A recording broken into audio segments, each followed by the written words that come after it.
Purple Daily is daily Vikings entertainment. We just want the Vikings to win a Super Bowl before we die. I will ride with this group. Seriously, man. Please. And away we go. Hey, everyone. Just checking in here, saying hi on a little Saturday. Little Saturday in July as we count down the days until Judd's Camp Notes gets back to work in less than 2 weeks. And just a leftover piece of Feedback Friday here. People may have already read this article a couple days ago on ESPN.com. Remind me, who is Seth Walder? He's like their analytics guy. Okay. He's been writing for them for a few years now, I think. I don't think he was at PFF before, but he's been their primary football analytics dude for the last few years, I think. Okay. So he was, I just pulled up his ESPN PR bio here. And Seth Walder has been a sports analytics writer at ESPN since 2017, focusing on football and basketball coverage using quantitative metrics.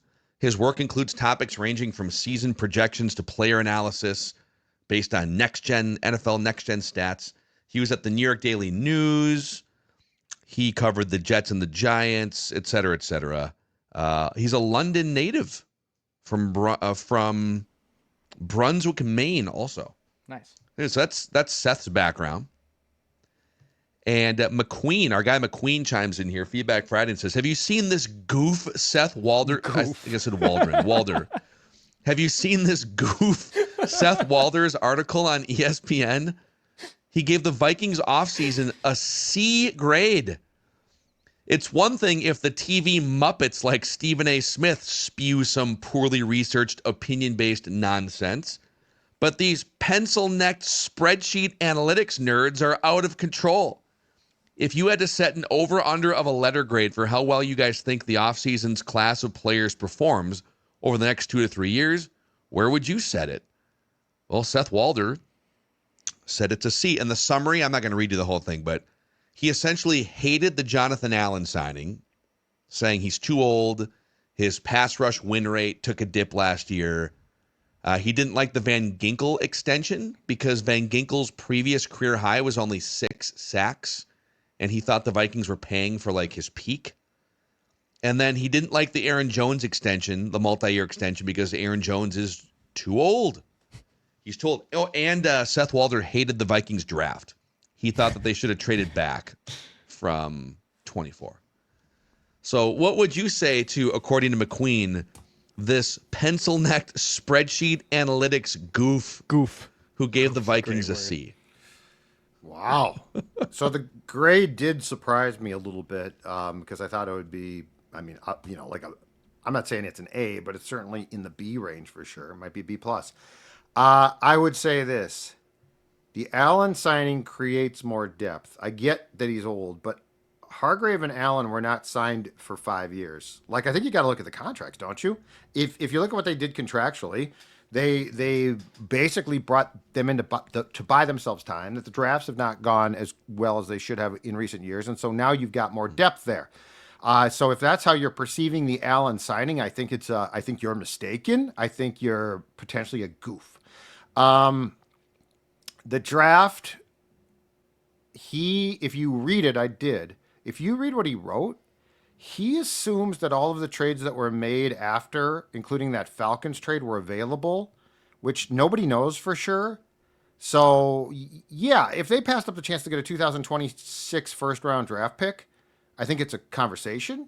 But one, they needed a guard. They took a guard. Second of all, if we don't know if Terry Fontenot offered that trade to the Vikings, then I think that changes your view of the fact that they stood pat. And Seth is assuming that they had that on the table. So, I'm not saying that the Vikings get an A+, but I do think that Seth, on some of his stuff, and I think he wrote these for every team, I think it becomes very difficult to write these and be knowledgeable about what the inner workings are for each move. And so I'd say this goof bit off a very large chunk. that he probably Such a good word. came to conclusions that could not be researched in full. I mean, it would be like if we were to grade, an AFC team, right? Like, how did they do purple daily? We'd be like, well, okay, we'll look at it. But it's very hard to know exactly what the thought process was, like we do with the Vikings. Let's unpack the Jonathan Allen thing for a second here, because he's 30 years old. I think he was injured for like half the season last year. He was out from week 7 through like week 16.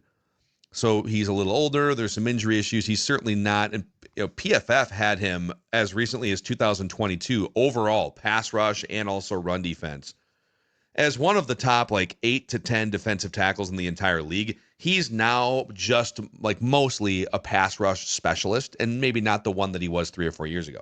So like he's not the version he was a few years ago. But the Vikings' biggest problem on defense was interior pass rush. The only way they could generate pass rush on the interior was through blitzing and dialing up schemes and sending a 5th guy, a 6th guy, right? So you got 2 options. Well, 3, I guess, because they technically could have gambled and waited till the draft to grab a defensive tackle. But free agency takes place in March. So you need to make a decision on free agent additions before you get to the draft, and picking 24th. There might not be an elite interior defensive pressure guy that you can just plug and play. Like if you were to have gone to the draft without addressing the interior of your defensive line at all, that'd be a huge mistake, and it would pigeonhole you into having to draft a position, right? So the Vikings said, well, we have a ton of cap space, super flexible financially because we have a rookie scale contract quarterback. So yeah, maybe it's a little bit of an overpay on paper to go get a 30-year-old Jonathan Allen and Javon Hargrave, by the way, too. But let's address our biggest problem. We've got plenty of money. This isn't gonna cripple them in like 2026, 27 any more than like any of the other players on the roster. So they fixed their biggest need by making these 2 signings. And and by the way, by doing it, instead of signing one of the unrestricted free agents, they preserved their comp pick formula. And that's something that I don't think I saw included in the article, is that by the way that they maneuvered and picking Jonathan Allen and Javon Hargrave instead of maybe slightly younger unrestricted free agents, they might wind up netting 3 draft picks in the 2026 draft. So there's more to it than, they signed an old player who's not as good as he was a few years ago. But if you were to do an entire league, if they told you, hey, Phil, do an entire league breakdown, you're not going to have the time to look into that. You're going to see that they signed an old guy without the context, right? And so like that's the easy jumping off point. That's my point about where I think it gets to be very difficult to just say, hey, take 32 teams and now assess them. Yeah. Well, there's different things. And the Vikings, look, they spent the offseason filling the needs that they really, it became glaringly obvious, right? So are we going to crap on them for that? Absolutely not. I think that this guy looked at some very surface level things the Vikings did and came to conclusions, which is, I think, why the grade is average instead of being it should be in the B range. Like the letter grade is less relevant than like the actual discussion about the critique and the Van Ginkel thing. All right, let's unpack that for a second. So Van Ginkel, what is he? Is he 30 now? He's definitely like toward the end of his career more than toward the beginning of his career, like 29, 30.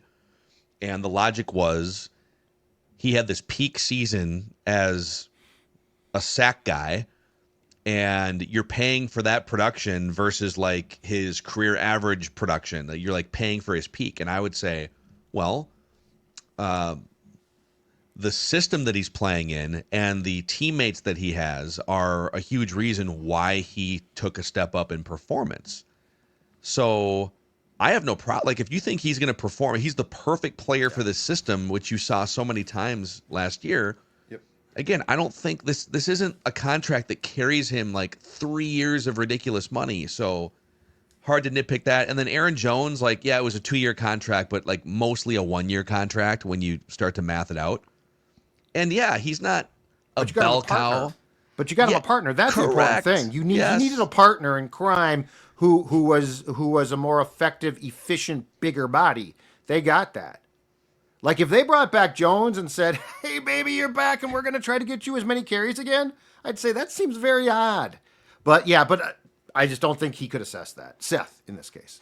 I got a lot of C+ grades in my life, high school, college. I know what a C+ looks like. Did you? I know what doing just enough to get above average grade. And I was also curious though on, okay, if the Vikings got a C+, he must have loved the Bears, right? Because that's just kind of been the theme of a lot of other national experts.